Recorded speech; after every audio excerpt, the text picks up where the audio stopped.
Would you be willing to put yourself in danger to expose a lie? Nellie Bly did when she went into the insane asylum on Blackwell's Island and endured many horrible conditions during her 10-day stay. She also made a trip around the world in 72 days, which nobody had ever done before at the time. She married a man who was much older than she was. This man was Robert Seaman, and he was one of the richest people in the world at the time. She even patented the 55-gallon oil barrel after inheriting the company, becoming one of the richest women on the planet. After bad planning for her travels, she landed in Austria 2 days before the beginning of World War I and became one of the only American women to report on the Eastern Front of the war. A journalist of talent and spunk, a woman of strength and courage, and a person of determination, Nellie Bly pioneered the road for female and investigative journalism alike.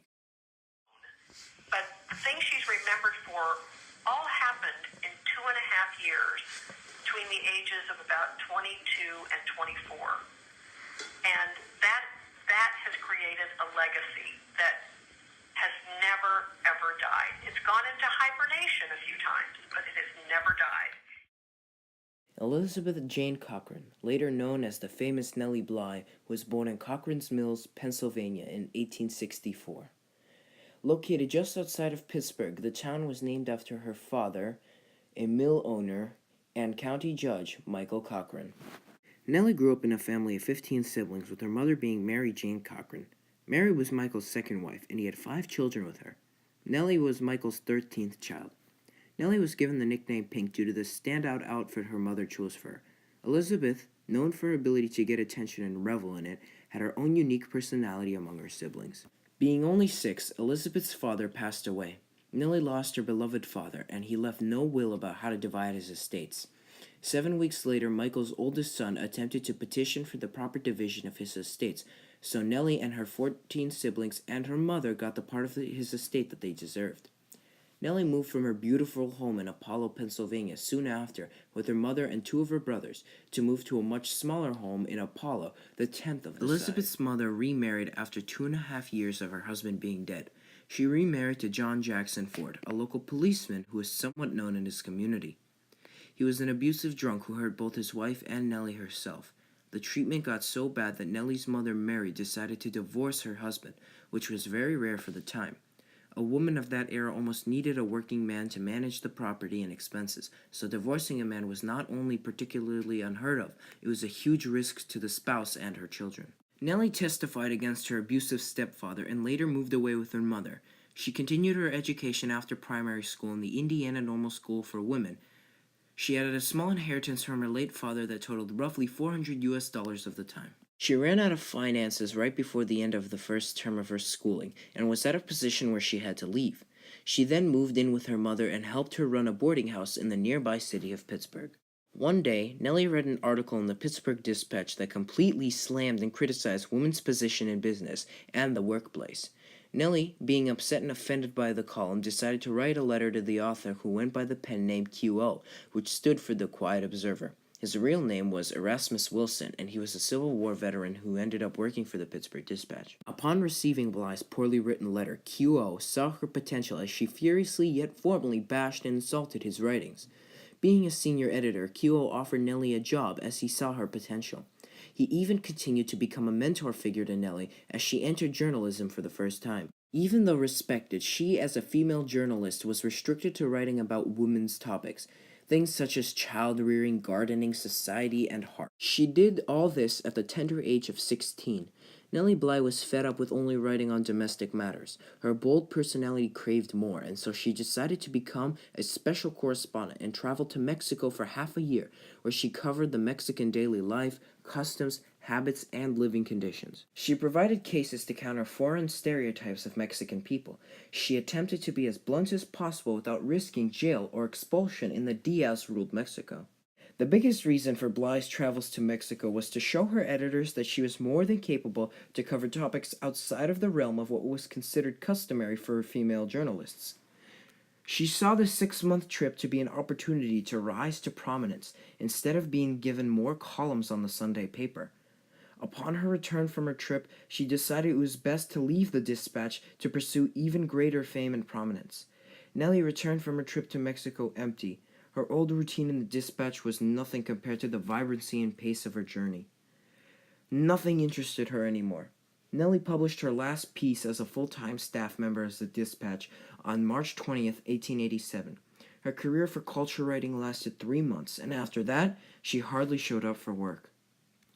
Erasmus Wilson, her editor, remembered the 17th clearly. He recalls no one knew where she was until a note was discovered. It read, "Dear QO, I am off for New York. Look out for me. Nellie Bly."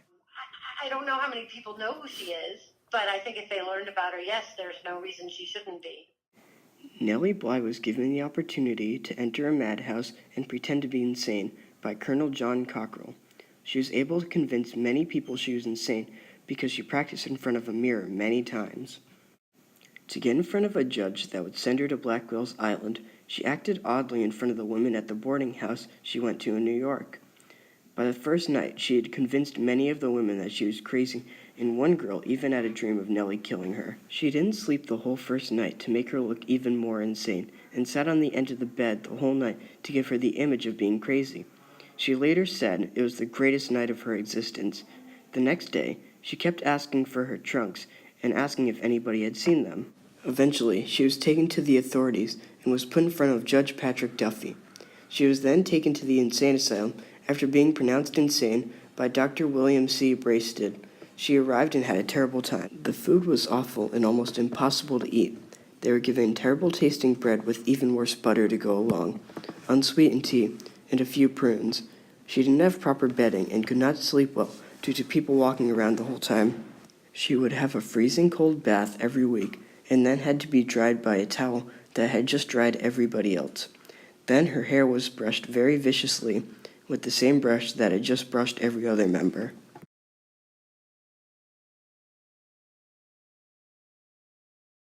Before Nellie took her trip into the madhouse on Blackwell's Island, the conditions were terrible. The nurses clearly didn't care about the patient's feelings or thoughts, because every time a patient complained about anything, they were punished. The food was so bad that people would get sick from eating it, and the illness would sometimes kill them due to the lack of the treatment for the patients. After Nellie came out about how terrible the asylum was, all of the apathetic nurses were fired and replaced with people who cared. There was a barrel of salt placed in front of the dining hall for all patients to use, and better food was provided. The patients didn't have to take cold baths anymore and were given different towels to dry with. Proper bedding was also provided to give a better experience for the insane. Another thing that happened after Nellie was there was a huge wave of women went undercover in reporting. Women reporting also became even bigger, and many more women were hired for reporting jobs. Women would go undercover for anything the newspaper companies could imagine. All of this was made possible because of one lady who was brave enough to go into a place that she had never been before and tried something for the sake of others. Risky thing for her to do as an investigative journalist. However, I feel that the long-term benefits for mental health patients due to the institutional reforms and the new protective regulations that came out of that were really worthwhile in the long run. Nellie Bly rolled in bed, confused and tired. Then, in her recollection, an idea struck her to traverse around the earth, and not just in any fashion, in record-breaking fashion. Bly wanted to beat the fictional Phineas Fogg's record of traveling the world in 80 days. His story was published by Jules Verne and became immensely popular when translated into English. When Bly proposed this idea to her editor at the New York World, she was denied because he believed only a man would be able to make the trip unchaperoned. She told him if he sent a man, then she would take the journey for another paper and beat him. Her editor trusted that Bly would and decided not to take a chance. So Bly set off for London after packing exceptionally light from Jersey City, New Jersey. After making her way to London, she took a small detour to Amiens, France, to meet Jules Verne, as he was the creator of the man who Nellie was trying to beat. He encouraged her and hoped she would triumph. From there, she traveled to Italy, Egypt, Yemen, Sri Lanka, Malaysia, Singapore, and then to Hong Kong.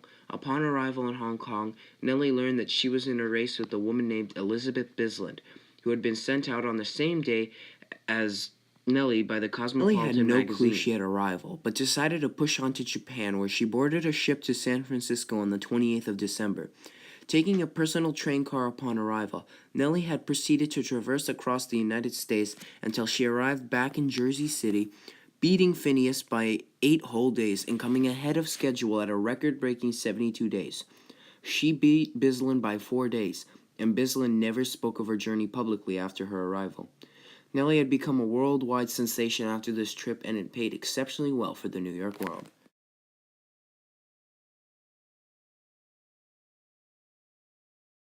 Nellie Bly suffered through a lot: a tough childhood, an incomplete education, gender boundaries, mistreatment in what was supposed to be a health institution, a hard trip around the world, arriving in Europe days before the breakout of World War I, a failed marriage, the collapse of her inherited company, and even being abandoned by her own family. Nellie Bly truly suffered through hard times. After her trip around the world, Nellie Bly didn't stop reporting on various cases and events. In the late 1890s, Nellie met Robert Seaman, the owner of the ironclad manufacturing company that, at its peak, could produce more than 1,000 steel barrels daily after Nellie Bly's patent. She soon got married to Seaman while he was in his 70s and Nellie was in her 30s. Opened up the door for lots of other people to come forward and have courage to look at things that other people don't want to look at, and name names and call people out on things that are really unethical. Nellie's marriage was void of love. She was a trophy wife to Seaman and would always be kept cooped up. After Seaman died, Bly took the throne as the CEO of ironclad manufacturing. There, she patented the 55-gallon oil barrel, but after being sued for fraud, the company succumbed to debt, and Bly returned to reporting.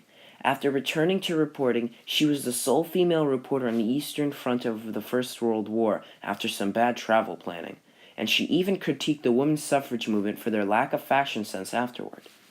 Her family abandoned her after she didn't hand the company's assets over to them after she left for reporting. Bly was a terrible businesswoman, but not a terrible person, and she didn't deserve to be ghosted by her own family. Bly died in 1922 from pneumonia, pretty much alone from the results of her actions.